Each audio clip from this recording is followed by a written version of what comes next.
बिस्मिल्लाहिर्रहमानिर्रहीम। अस्सलाम वालेकुम डियर स्टूडेंट्स। आज हम चैप्टर नंबर 20 स्टार्ट करेंगे जिसका नाम है न्यूक्लियर फिजिक्स। आज इस लेक्चर में हम इसके इंट्रोडक्शन से रिलेटेड स्टडी करेंगे कि एटम क्या है और एटॉमिक न्यूक्लियस क्या है, और अगर एटम का मैस मेजर करना है तो what are the standard units which are used for the measurement of mass. तो चलिए डियर स्टूडेंट्स स्टार्ट करते हैं।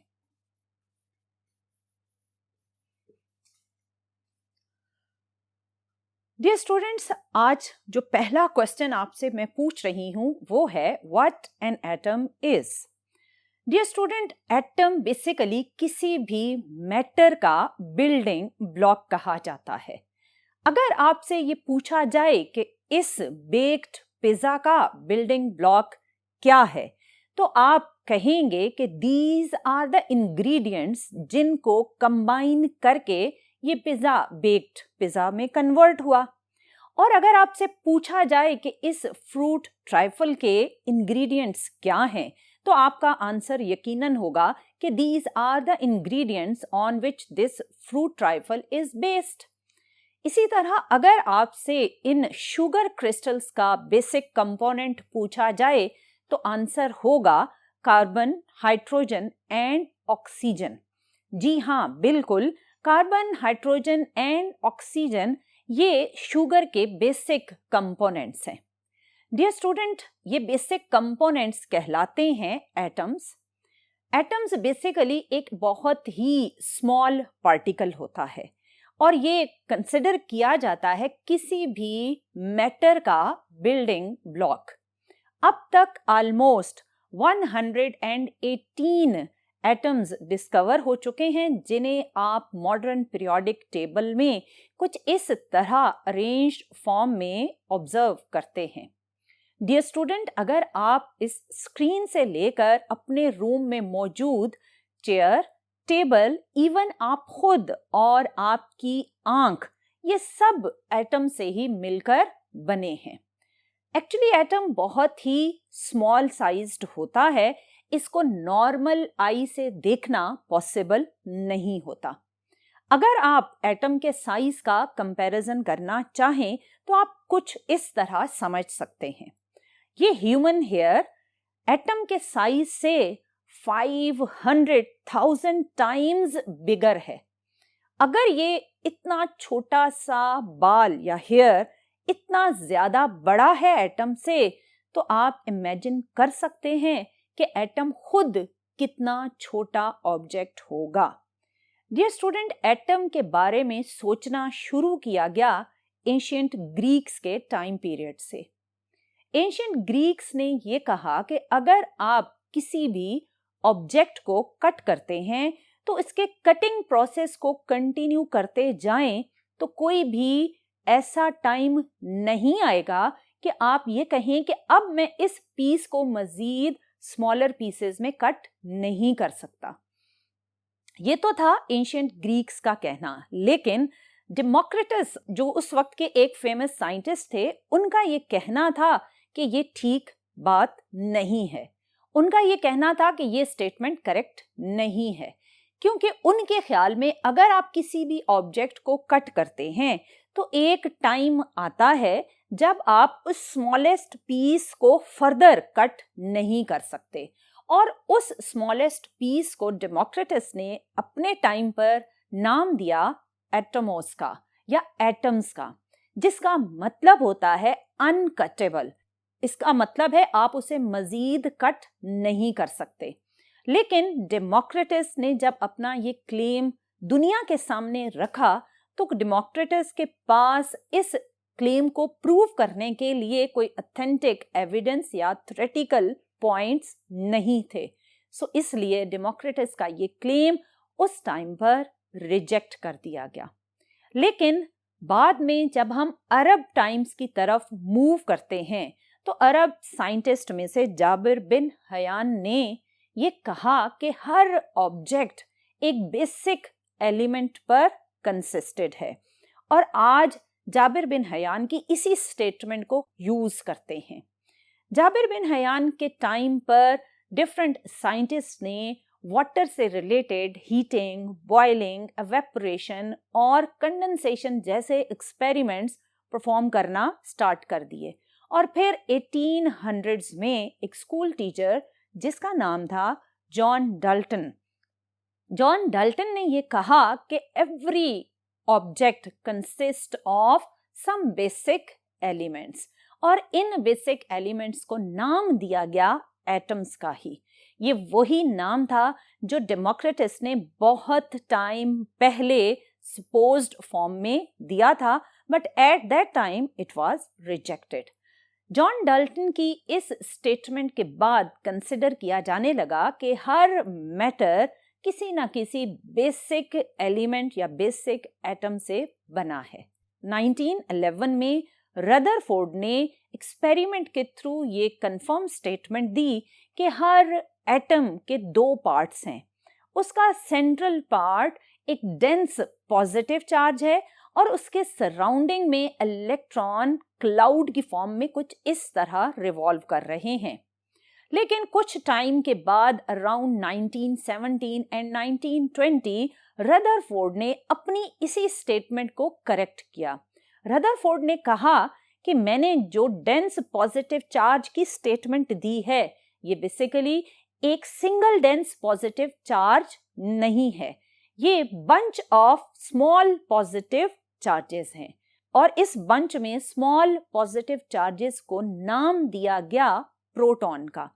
प्रोटॉन वो पार्टिकल बने जिन पर है पॉजिटिव चार्ज। फिर 1932 में शेडविक ने न्यूट्रॉन की डिस्कवरी की और ये बताया कि एटम में प्रोटॉन के साथ साथ एक और पार्टिकल भी मौजूद है और वो है न्यूट्रॉन, और ये न्यूट्रल है, इस पर कोई भी चार्ज एग्जिस्ट नहीं करता।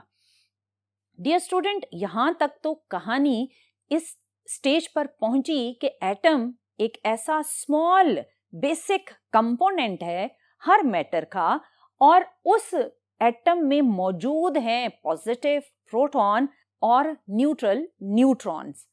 बाद में ये भी पता चला कि इसी में जो रदरफोर्ड ने इलेक्ट्रॉन ऑर्बिट्स में कहा था कि एक क्लाउड पैटर्न में रिवॉल्व कर रहे हैं, उन इलेक्ट्रॉन का चार्ज नेगेटिव है और मास की वैल्यू है वो कंपैरेटिवली बहुत बहुत कम है।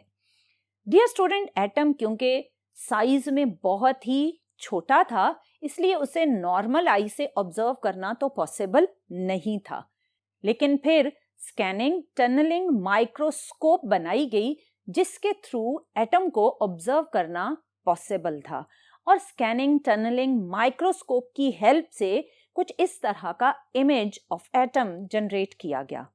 इसमें जो आपको कलर्स नजर आ रहे हैं ये सिर्फ इमेजिनरी कलर्स हैं एटम के डिफरेंट पार्ट्स को डिफरेंशिएट करने के लिए। आपको इसमें जो सेंट्रल रेड कलर नजर आ रहा है आप इसको न्यूक्लियस ना समझिएगा, क्योंकि ये रेड पार्ट इलेक्ट्रॉन क्लाउड के उस पोर्शन को इंडिकेट कर रहा है जो हमारे नजदीक है। बाकी जो इसके सराउंडिंग में पार्ट है येलो या ग्रीन कलर का, वो इंडिकेट कर रहा है इलेक्ट्रॉन क्लाउड के ही पार्ट को जो हमसे दूर है। इसके साथ आपको दिखाया जा रहा है बोहर एटॉमिक मॉडल के अकॉर्डिंग एक एटम का स्ट्रक्चर।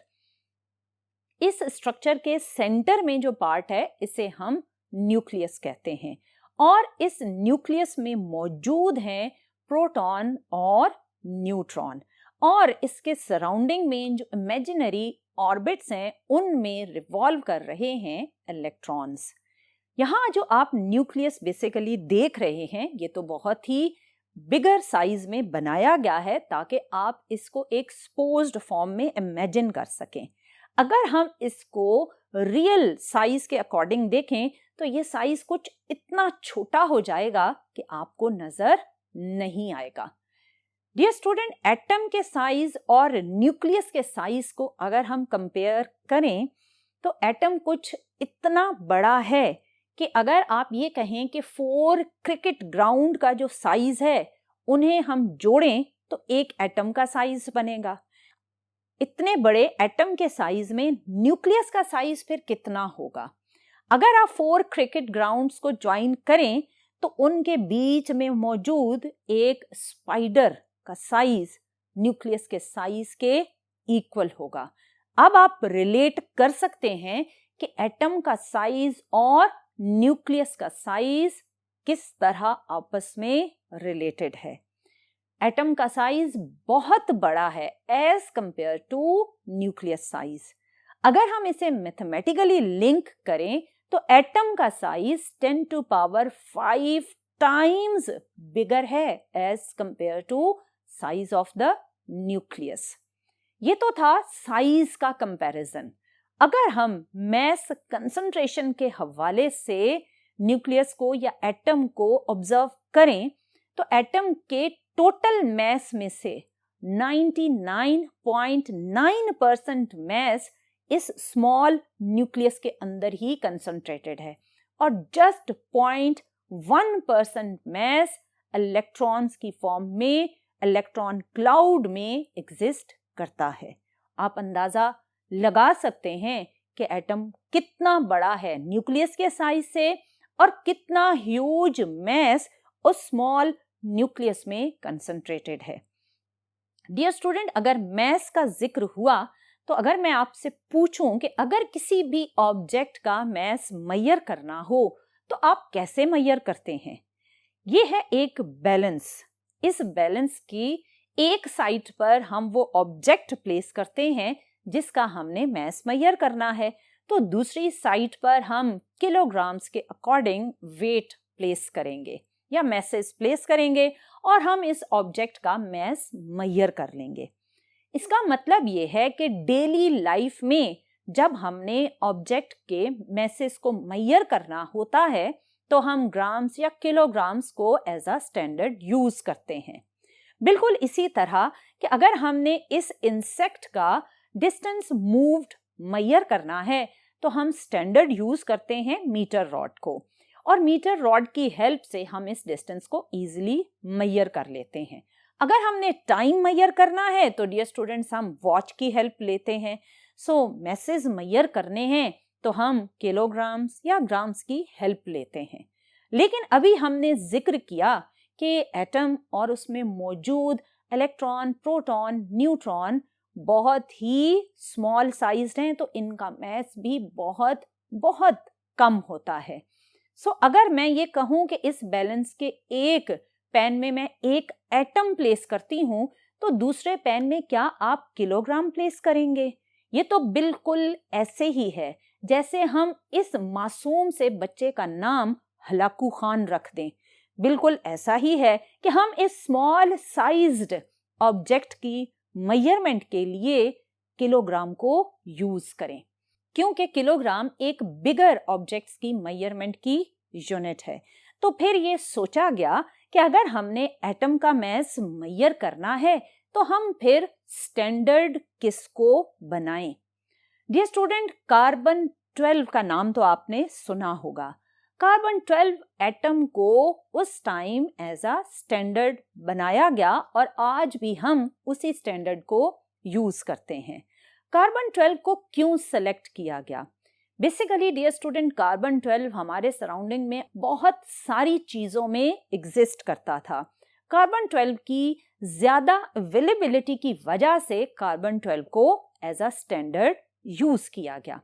अब कार्बन 12 को एज अ स्टैंडर्ड किस तरह यूज किया गया उसके लिए पहले आप ये एक एग्जाम्पल इमेजिन करें। सपोज करें डियर स्टूडेंट्स, आपके पास ये दो ऑब्जेक्ट्स हैं। इनमें से O1 ऑब्जेक्ट का मैस है 12 kg और O2 का मैस अननोन है, या आपने फाइंड करना है by reference of the known object. अब आपने दोनों ऑब्जेक्ट्स को बैलेंस के पेन्स में प्लेस कर दिया। एक पेन में आपने O1 रखा और दूसरे पेन में आपने O2 रखा। जैसे ही आपने इस बैलेंस को ऑब्जर्व किया तो बहुत सिंपली आप ये ऑब्जर्व कर सकते हैं कि O1 ऑब्जेक्ट O2 से हेवियर है। अब अगर आपने O1 के रेफरेंस से O2 का मास मेजर करना है तो कैसे रेफरेंस को हम डिवाइड करें? पहले हमने इस O1 के 6 पीसेस कर लिए। 6 पीसेस में से एक पीस आप पेन में प्लेस करें। जैसे ही हमने इसे प्लेस किया तो अगेन ये एक सिंगल पीस O2 से हेवियर निकला। इसका मतलब हमने पीसेस बड़े कर दिए। अब हम इसी ऑब्जेक्ट के दोबारा 12 पीसेस करते हैं। जैसे ही आपने इन 12 पीसेस में से एक सिंगल पीस को पेन में प्लेस किया तो आपका बैलेंस इक्विलिब्रियम में आ गया। इक्विलिब्रियम में आने का क्या मतलब है? इसका मतलब है कि O2 का मास इस वक्त इस सिंगल पीस के मास के इक्वल है। ये सिंगल पीस जिसका मास O2 के इक्वल है कितना होगा? अगर मैं आपसे कहूं कि इस सिंगल पीस का मास 1/12 of the mass of O1 है। मैं रिपीट कर देती हूं कि मैं अगर ये कहूं कि इस सिंगल पीस का मास कितना है तो इसका आंसर होगा mass of single piece equals to 1/12 the mass of O1। तो ये बिल्कुल करेक्ट आंसर होगा। बिल्कुल इसी तरह इस स्टेटमेंट या इस एग्जाम्पल को सामने रखते हुए हमने कार्बन 12 के 12 पीसेस बनाए और उन 12 पीसेस में से एक पीस का मास किसके इक्वल होगा? उस एक सिंगल पीस का मास इक्वल होगा 1/12 मास ऑफ कार्बन 12। और ये 1/12 ऑफ कार्बन 12 को हम कहते हैं 1 एटॉमिक मास यूनिट या जैसे सिंपली 1 AMU भी कहा जाता है। इसका मतलब ये हुआ कि एक single piece of carbon 12 equal है 1/12 of the mass of carbon 12 और इस सिंगल पीस को हम इक्वेट करते हैं 1A.M.U या इसे सिंपली अब 1U भी कहा जाता है। अब अगर कोई ये आपसे पूछे कि ये तो एक सिंगल पीस का 1 AMU या कार्बन 12 की शेप में आंसर है मैस का, अगर यही मैस किलोग्राम्स में पूछा जाए तो ये एक सिंगल पीस इक्वल होगा 1.6606 into 10 to power -27 किलोग्राम। यानी हम इस सिंगल पीस का मैस एटॉमिक मैस यूनिट में भी दिखा सकते हैं और इसी सिंगल पीस का मैस आप किलोग्राम में भी रिप्रेजेंट कर सकते हैं। डियर स्टूडेंट, आपने देखा कि किस तरह आप कार्बन 12 को एज अ स्टैंडर्ड बनाएंगे। आपने कार्बन 12 के एक पीस को कहा कि वो 1 AMU के इक्वल है। तो चलिए इस एक सिंगल पीस की हेल्प से हम दूसरे एटम्स के मास को कैलकुलेट करते हैं। अगर इस बैलेंस के एक पेन में मैं रख दूं हाइड्रोजन एटम तो दूसरे पेन में मुझे जस्ट एक सिंगल पीस कार्बन 12 का प्लेस करना पड़ेगा, तो आपका ये बैलेंस इक्विलिब्रियम में आ जाएगा। तो मैं ये कहूंगी कि हाइड्रोजन एटम का मास 1 AMU के इक्वल है। अब इसी पेन में मैं हाइड्रोजन को हटा दूं और इसमें मैं प्लेस करूं नाइट्रोजन को, तो नाइट्रोजन के मास को बैलेंस करने के लिए दूसरे पेन में मुझे 14 पीसेस प्लेस करने पड़ेंगे। जैसे ही ये मैंने 14 पीसेस प्लेस किए तो बैलेंस इक्विलिब्रियम में आ जाएगा, जिसका मतलब ये हुआ कि नाइट्रोजन का मास 14 AMU या सिंपली 14U के इक्वल है। अब अगर इस पेन में मैं ऑक्सीजन प्लेस करती हूं और इसके मास को बैलेंस करने के लिए दूसरे पेन में मैं पीसेस प्लेस करती हूं तो मैं 16 पीसेस प्लेस करूंगी तो ये बैलेंस इक्विलिब्रियम में आ जाएगा, जिसका मतलब कि ऑक्सीजन का एक एटम 16 AMU या सिंपली 16U के इक्वल है। डियर स्टूडेंट, ये वो तरीका है जिससे आप डिफरेंट एटम्स के मैसेस को कार्बन 12 के स्टैंडर्ड पीस की हेल्प से फाइंड आउट कर सकते हैं।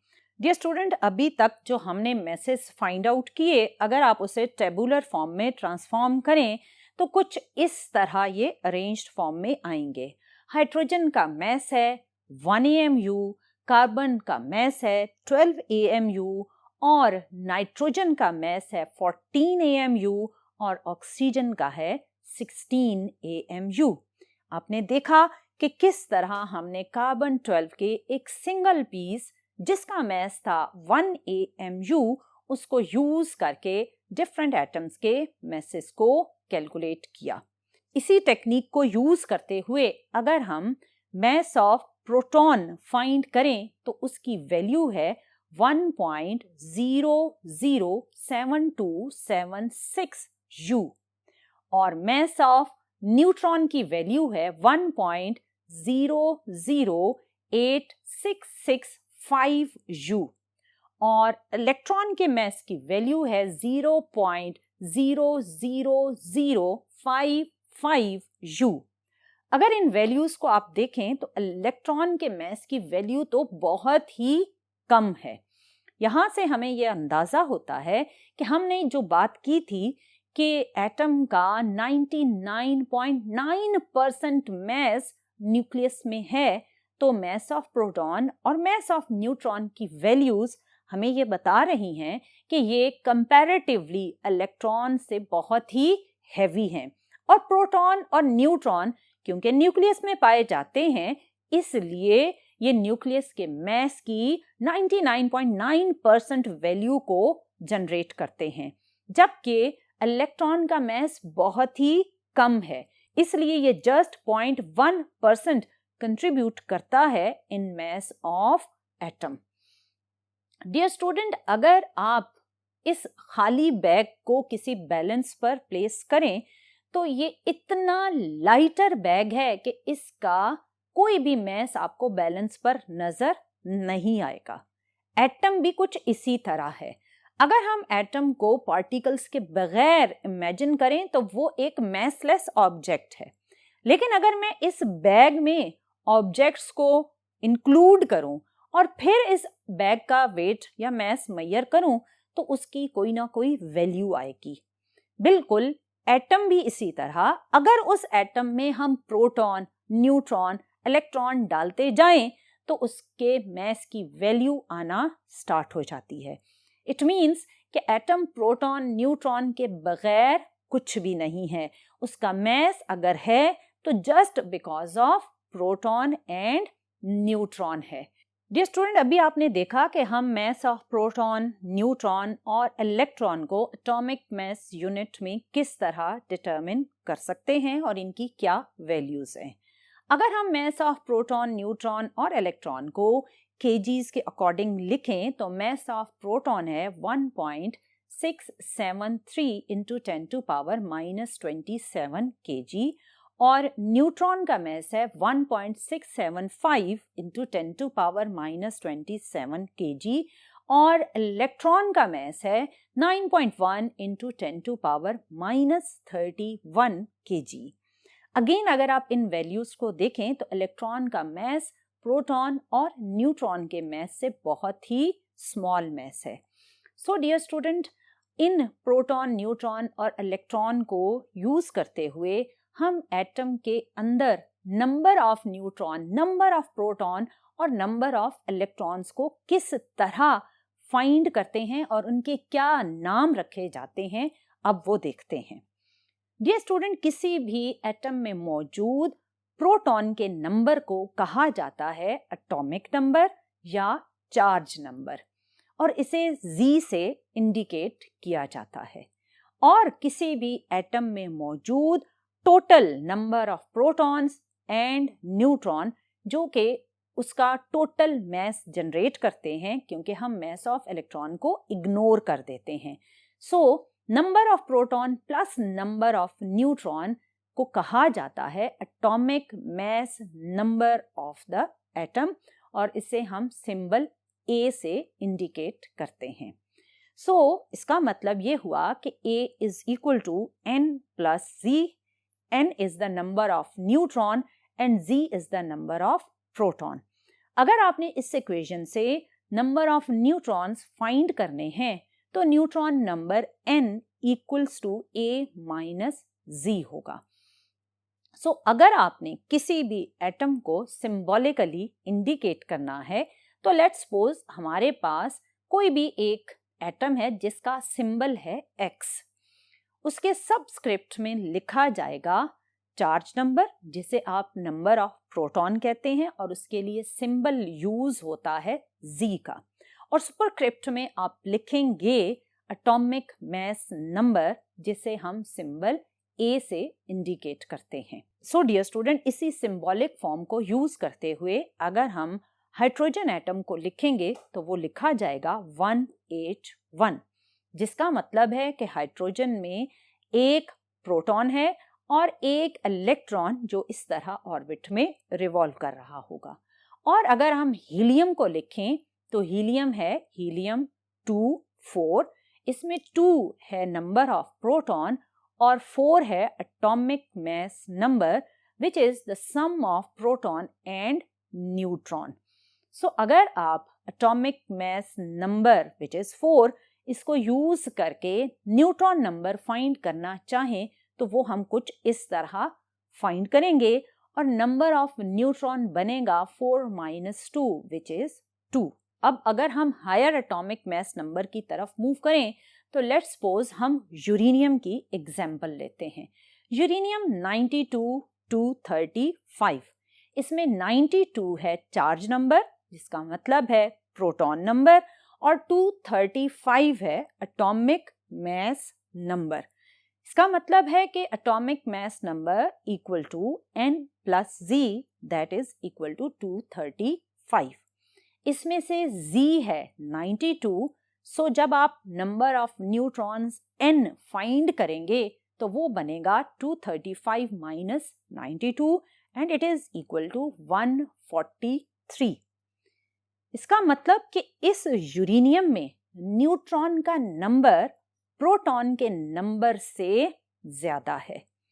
और इस यूरेनियम को अगर आप डायग्राम के थ्रू देखें तो वो कुछ इस तरह, इसकी प्रोटॉन, न्यूट्रॉन और इलेक्ट्रॉन की अरेंजमेंट कुछ इस तरह होगी। यूरेनियम में आपको न्यूक्लियस में मिलेंगे 92 प्रोटॉन एंड 143 न्यूट्रॉन, और इसके इलेक्ट्रॉन्स 92 इलेक्ट्रॉन्स डिफरेंट ऑर्बिट्स में कुछ इस तरह रिवॉल्व करेंगे। सो डियर स्टूडेंट, आपने देखा कि जैसे जैसे हम हायर एटॉमिक मास की तरफ जा रहे हैं तो नंबर ऑफ न्यूट्रॉन इंक्रीज होता जा रहा है, लेकिन क्योंकि न्यूट्रॉन न्यूट्रल है सो इसके नंबर के बढ़ने से एटम पर ना तो कोई पॉजिटिव चार्ज इंक्रीज हो रहा है और ना ही नेगेटिव चार्ज।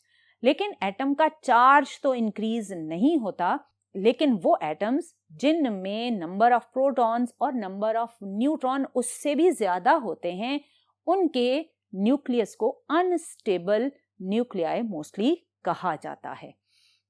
सो डियर स्टूडेंट, आज के इस लेक्चर में हमने ये देखा कि बेसिकली एटम क्या है। एटम किसी भी मैटर का एक बेसिक कंपोनेंट है, लेकिन अब हमें ये भी पता है कि एटम के अंदर भी पार्टिकल्स हैं जिन्हें हम न्यूट्रॉन, प्रोटॉन और इलेक्ट्रॉन कहते हैं। और हमने ये भी देखा कि ये न्यूट्रॉन, प्रोटॉन और इलेक्ट्रॉन एटम में किस किस जगह पर बैठते हैं और कैसे मूव करते हैं। और हमने ये भी देखा कि इनकी मास की वैल्यूज हम किस तरह कार्बन 12 को एज अ स्टैंडर्ड यूज करते हुए कैलकुलेट कर सकते हैं। और हमने इलेक्ट्रॉन, प्रोटॉन और न्यूट्रॉन के मास की वैल्यूज एटॉमिक मास यूनिट में भी देखी और किलोग्राम्स में भी देखी। सो डियर स्टूडेंट, हमने ये भी देखा कि अगर किसी भी एटम को आपने सिंबॉलिकली इंडिकेट करना है तो चार्ज नंबर, जिसे आप एटॉमिक नंबर भी कहते हैं, या फिर एटॉमिक मास नंबर जो कि सम होता है न्यूट्रॉन प्लस प्रोटॉन का, उसको हम एटम के सिंबल के साथ किस तरह लिखते हैं। So dear student, this was all about the structure of an atom. इंशाल्लाह आने वाले लेक्चर में मजीद हम ये देखेंगे कि एक ही एटम के डिफरेंट नंबर ऑफ न्यूट्रॉन्स की वजह से क्या एलिमेंट्स बनते हैं और उनका क्या नाम है। बट टिल देन, अल्लाह हाफिज।